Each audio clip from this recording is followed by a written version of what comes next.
మందిరం అనేది ఏది కూడా లేదు. అద్దింట్లో ఆరాధన జరుగుతున్న దినాల్లో నేను మందిర స్థలం కోసం ఎన్నో విధాలుగా ప్రార్థన చేయటం జరిగింది. ఈ ప్రాంతంలో మరి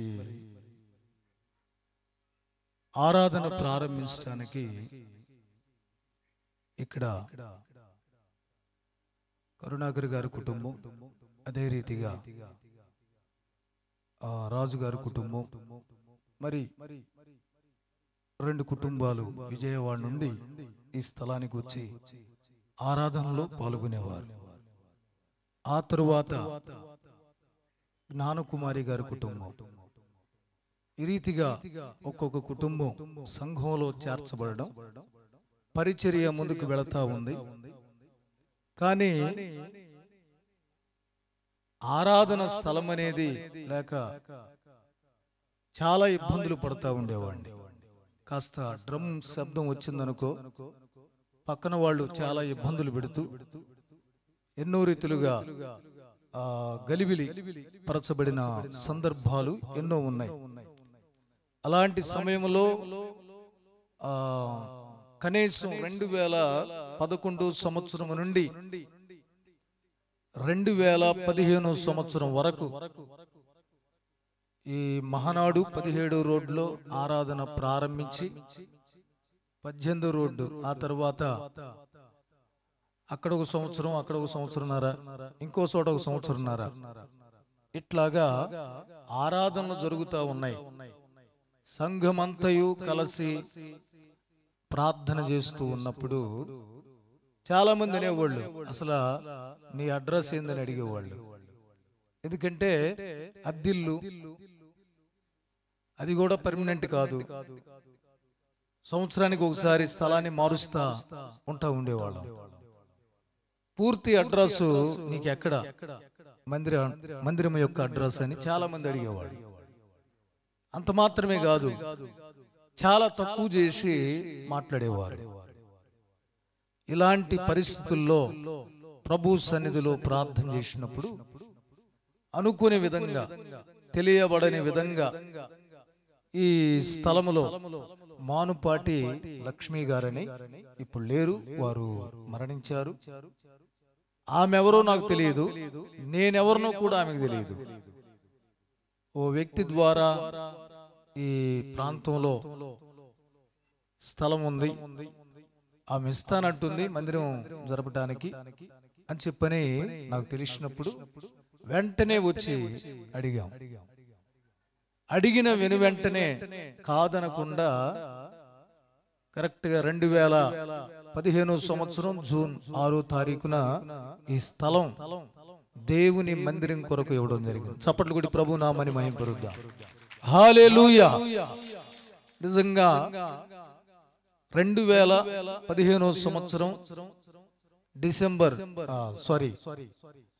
జూన్ 6వ తారీఖున ఈ స్థలం మాకు ఇచ్చినప్పుడు చాలా ప్రార్థనాపూర్వకంగా విశ్వాసులు అందరం కలిసి ప్రార్థన చేశాం. ప్రార్థన చేసిన తరువాత 2016 సంవత్సరంలో దైవజనులు మణిబాబాయ్ గారు కృష్ణాయిపాలెం సంఘానికి వచ్చి మేమిద్దరం కలిసి కూర్చొని మాట్లాడుకుంటా ఉన్నప్పుడు, పాస్టర్ గారు మీ చర్చికి వెళ్దాం పండి అన్నాడు. వాస్తవంగా చెప్పాలంటే ఇప్పుడున్న రీతిగా లేదు, చాలా దారుణంగా ఉండేది. ఇక్కడ కంటే ఈ రోడ్డు మీద మనం కూర్చున్న దానికంటే 2 అడుగులు డౌన్ లో ఉండేది. వాస్తవంగా అయ్యగారు కృష్ణాయిపాలెంలో పగలు వాక్యం బోధించాలి, ఎందుకో అన్ఎక్స్పెక్టెడ్ గా వెళ్ళొద్దాంపా అన్నారు. ఆయన కృష్ణాయిపాలెంలో వాక్యం చెప్పడానికి షూట్ వేసుకుని అంతా ధరించుకొని వచ్చారు. ఆయన నేను బైక్ మీద ఎక్కించుకున్నా. ఆ షూట్ మీదనే ఈ స్థలానికి రావటం జరిగింది. వాస్తవంగా చెప్పాలంటే నేను మోకాళ్ళు వేయటానికి చాలా ఇబ్బంది పడ్డా. ఎందుకు? బట్టలకు మట్టి అయిద్దాము అని చెప్పని నేను మోకరించడానికి చాలా ఇబ్బంది పడ్డా. కానీ దైవజనులు ఆ షూ బయట ఇడిచి లోపలికి వెళ్ళి ఆ షూట్ మీదనే అంతే మోకాళ్ళు వేసి ప్రార్థన చేశారు. దేవునికి మహిమ కలుగును గాక. ఇక ఆయన అంత హోదాలో షూట్ ధరించుకొని మోకాళ్ళు వేసి ప్రార్థన చేసినప్పుడు నేను నిలబడితే ఎంత బాగుండిద్దా? ఇక నేను కూడా వెంటనే మోకరించి ఆయనతో కలిసి ప్రార్థన చేసినప్పుడు దేవుడు దైవజనుల ద్వారా మాట్లాడారు. నిజంగా దైవజనుల ద్వారా ఆ రోజు ప్రవచనాత్మకంగా దేవుడు చెప్పిన మాట అక్షరార్థంగా మా కనుల ఎదుట మేము చూస్తా ఉన్నాం. దేవునికి మహిమ కలుగును గాక. హల్లెలూయా, హల్లెలూయా. నిజంగా దైవజనులు సరిగ్గా ఒక 16-17 సంవత్సరాలుగా మా ప్రయాణం ముందుకి కొనసాగుతూ ఉంది. దేవుడు వారిని ఆయా ప్రాంతాల్లో బహుబలంగా వాడుకుంటా ఉన్నారు.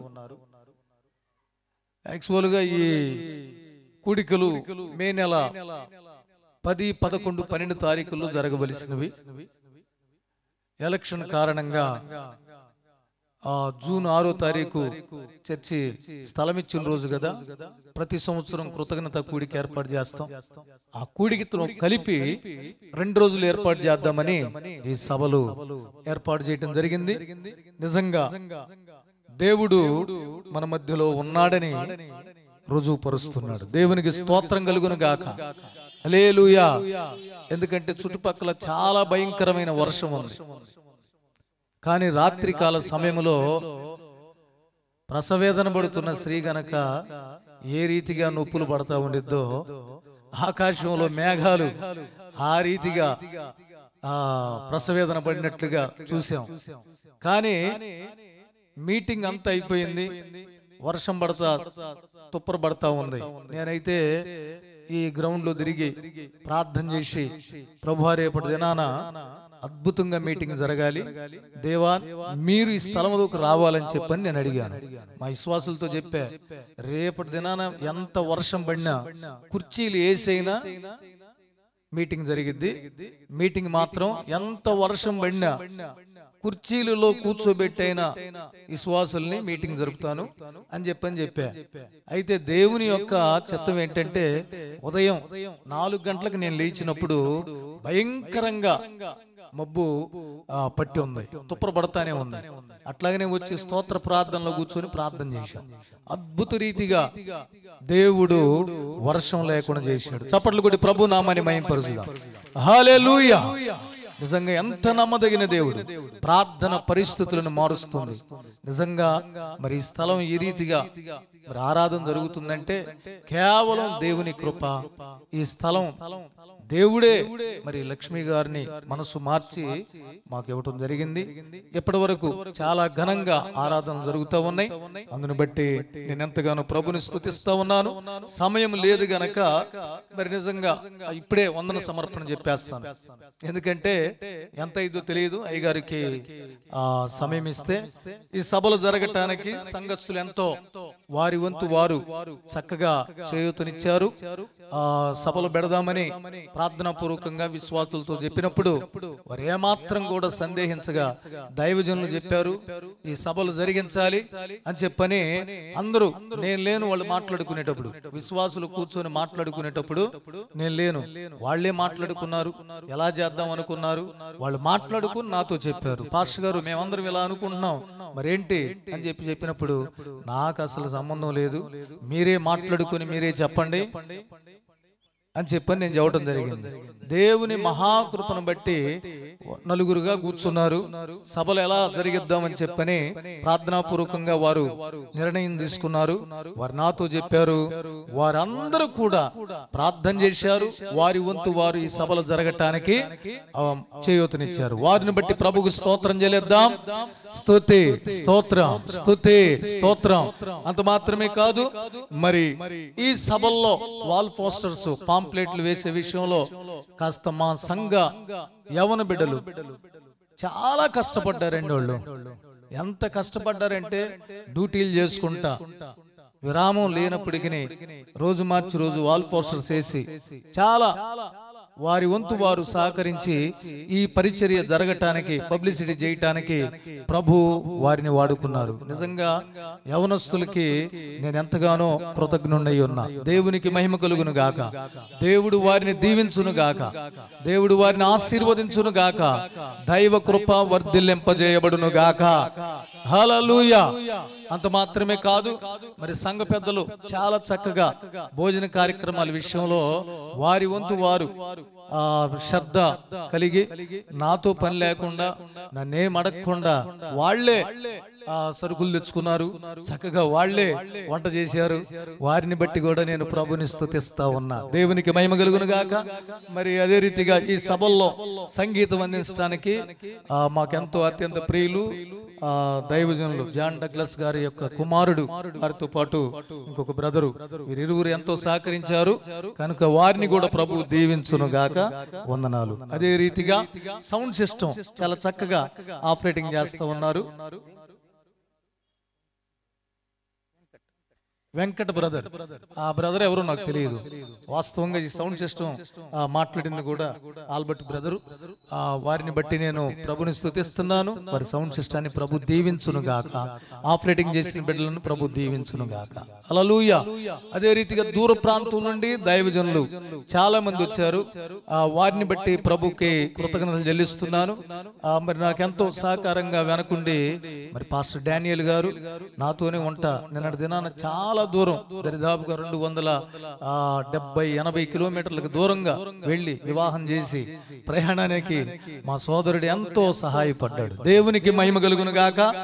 ఈ సభల్లో ఎవరిని పిలిచి వాక్యం చెప్పించాలి అని ఆలోచన చేసి ప్రార్థన చేసినప్పుడు దేవుడు నిశ్చయముగా మణిబాబాయ్ గారు ద్వారా దేవుడు మరి వారి ద్వారా మాట్లాడిన ప్రతి మాట నా జీవితంలో నెరవేర్చుకుంటూ వచ్చారు. నిజంగా దేవుడు వారిని పిలవాలని నాకు ప్రేరేపణ కలిగినప్పుడు విశ్వాసులతో చెప్పడం, అందరూ సహకరించడం, చక్కగా మరి దైవజనులు ఇప్పుడు మన మధ్యలో ఇట్లా ఉంటారు. వాస్తవంగా మన దగ్గర నుండి వాళ్ళు కనుక బయటికి వెళ్తే ఎంత ఘనంగా వారిని చూస్తారో నేను చాలా వారిని చూసే విషయంలో వాస్తవంగా నేను లేను. వారిని ఎవరు తీసుకొచ్చారో కూడా నాకు తెలియదు, వారిని ఎక్కడ పెట్టారో కూడా నాకు తెలియదు. నేను ఫోన్ కూడా చేయలే అయ్యగారికి. అయ్యగారు మీరు వచ్చారా రాలేదా అని చెప్పని నేను ఫోన్ చేయలే. దేవుని మహాకృప ఏంటంటే ఆయనకి ఉండలేక నాకు ఫోన్ చేసి అయ్యా నేను వచ్చాను అయ్యా అని చెప్పని 7 గంటలకు ఫోన్ చేశారు. దేవునికి మహిమ కలుగును గాక. దైవజనులు చాలా విధేయత కలిగిన వారు, చాలా దేవుని భయం కలిగినటువంటి వారు. నిజంగా వారు మన సంఘానికి రావడం అనేది చాలా గొప్ప భాగ్యం. దేవునికి మహిమ కలుగును గాక. హల్లెలూయా, హల్లెలూయా. ఈ సమయంలో మరి అందరం కూడా లేచి నిలబడినట్లయితే, అందరూ కూడా లేచి